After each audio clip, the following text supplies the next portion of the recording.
Alright, it's been 8 hours exactly. We're going to take it out of the oven. First thing I'm going to do is carefully take off the towel that I had on the top. And this towel is going to get washed after this, so I'm just going to set it up here. By the way, paper towels are very important in this stage of the process. I'm going to carefully bring the yogurt up here. And there we have it. Now, what we're going to do, don't forget to take your hot pads out of the oven because you don't want to leave that in there. And the pizza stone. But right now I'm going to focus on this here because we've got a job to do here. So yeah, let's put this so we can see a little bit better. I'm going to put it on the edge here. But now very carefully you want to take this off the top. You see there's a lot of, I don't know if you can see that or not, but there's a lot of moisture, condensation in here.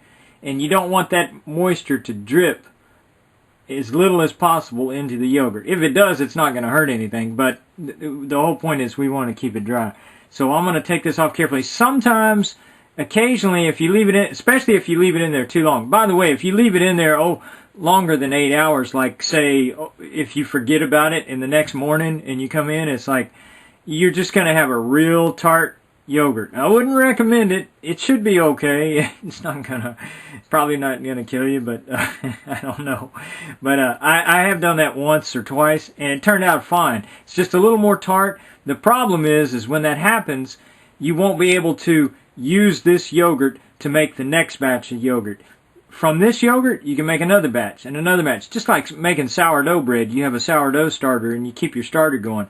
But if you leave it in there overnight and forget it, and it's tart, it's too rich. Then after that, you don't want to.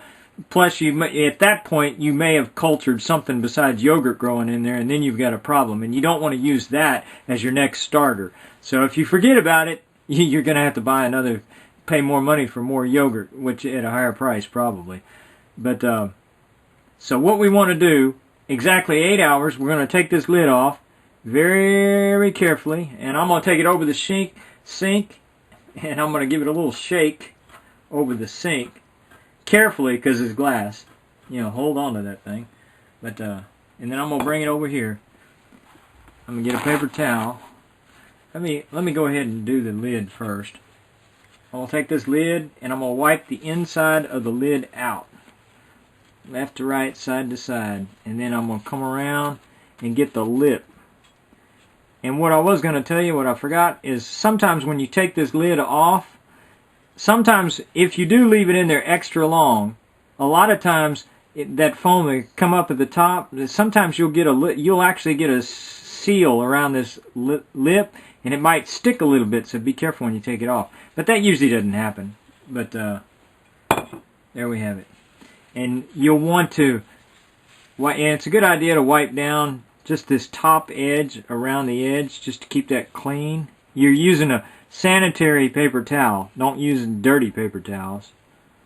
Use a sanitary paper towel just to clean that top edge. And I probably didn't mention it, but when I was using that palette knife technique and putting the yogurt on the inside, painting the inside of the enamel dish, do not paint it too far up to the top, because you don't want to get it on. You want to keep the top of your bowl clean as possible. Now, this is the fun part. We're going to take 2 pieces of paper towel here. Normally, I don't like to waste my paper towels. I'm so cheap, but take 2 pieces of paper towels and lay it right on the center like this, and I push down on it just like that. And you'll notice right away, and you can see if you have a problem. If it didn't turn out, you'll see it look like liquid in there. That the whey the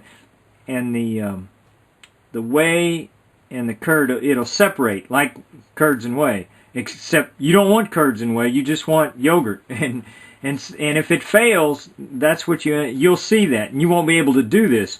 But because it turned out perfect, it's firm. It's like Jell-O, and you can put this paper towel in there. And I like to do it just like this. Use the whole paper towel, double it over on itself like this.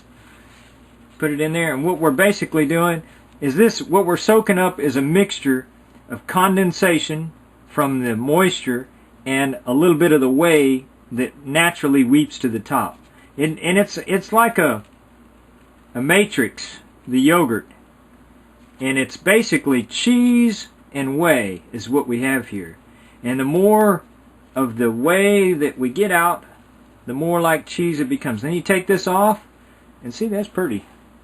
That is just perfect. And what we're going to do is we're going to put this lid on here like this, and it's ready to go in the refrigerator. Now, when you get ready to use this, you can take a spoon, and you can go straight down in it like this and turn it, pull out a plug. That plug, and if you got one side lower than the other, if you got a low side, do it on the low side. That plug that you take out will become a well, and into that well will weep the whey.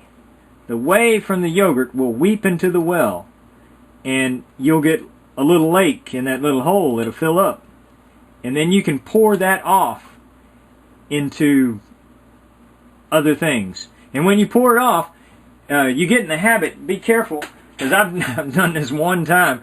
You know, you take the whole bowl, see, and I'll show you, look, this is, it's really firm, see? You can hold it up like that. It doesn't go anywhere.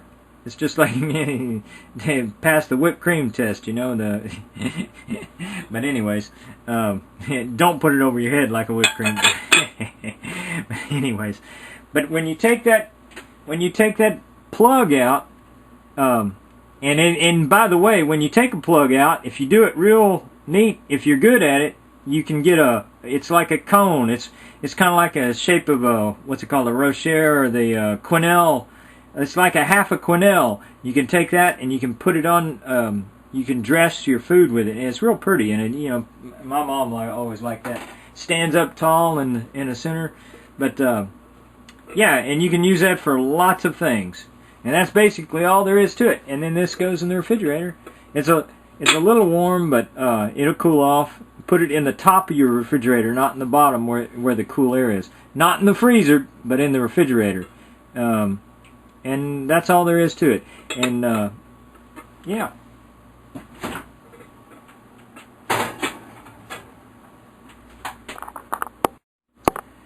And what I was going to mention, I got sidetracked when I was talking about the pretties of the Quenelle and all of that. But when you pour the whey off, you want to be careful that the whole yogurt doesn't slide out of the container into the container you're pouring it in.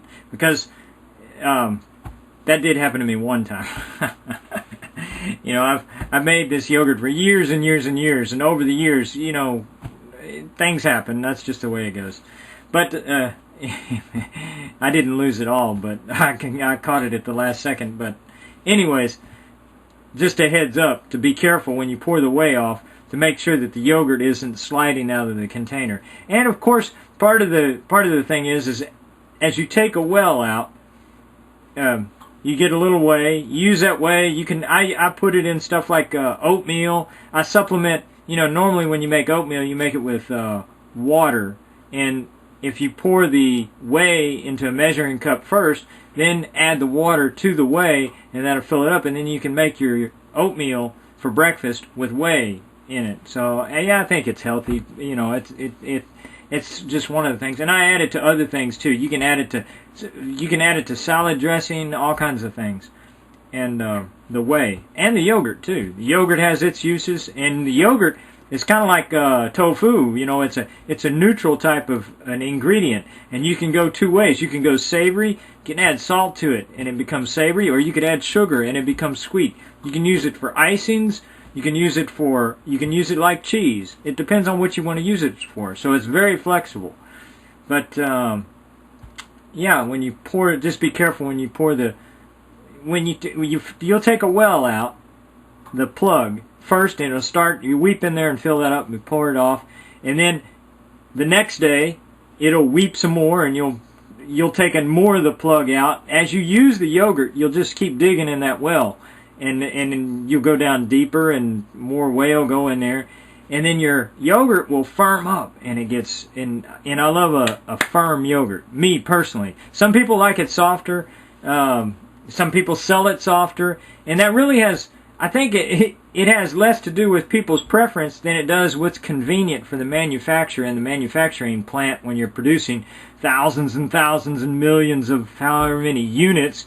You know, if you run that machine at a certain pace, well, that's going to, the efficiency and the demand and the supply is going to determine, that's going to factor into what you get in consistency. Whereas when you make it yourself, you're making it for you, you're making it for your mom, your family, or whatever. You get what you want. You make it how you like it, and put your heart into it, and you'll get something really good back.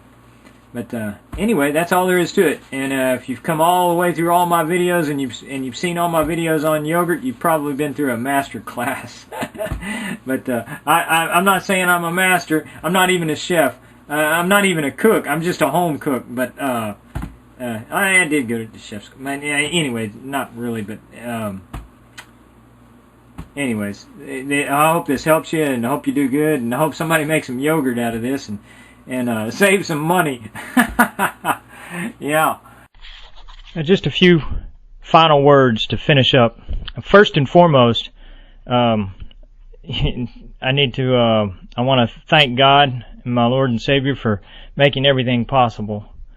And I hope that everyone who watches this whole series not only enjoys it, but is also helped and maybe inspired to try making or improving your own yogurt. I went into a lot of detail throughout this series, and many of the details probably are not that important. I considered many things that my mother never did, and her yogurt always turned out fine. In fact, if you look at the light blue blanket that my mother used to put her yogurt in the oven with, that maybe in an older video of an audio where we studied together, that was actually mine and my baby brother's old baby blanket from our crib as babies from our childhood. So that's not exactly going to cut it in a commercial kitchen. But my final point is that I hope no one is too scared by all of the details and attention that I've put on this subject. And it's really not that complicated. I mean, it's just a couple of ingredients, milk and some leftover yogurt. Scald them on the stove and, incubate them a little bit, 8 hours, and don't forget to put it in the refrigerator, and you've got some yogurt. That's basically all there is to it. But I hope you enjoyed the details anyways. And may God bless, and may God help us all.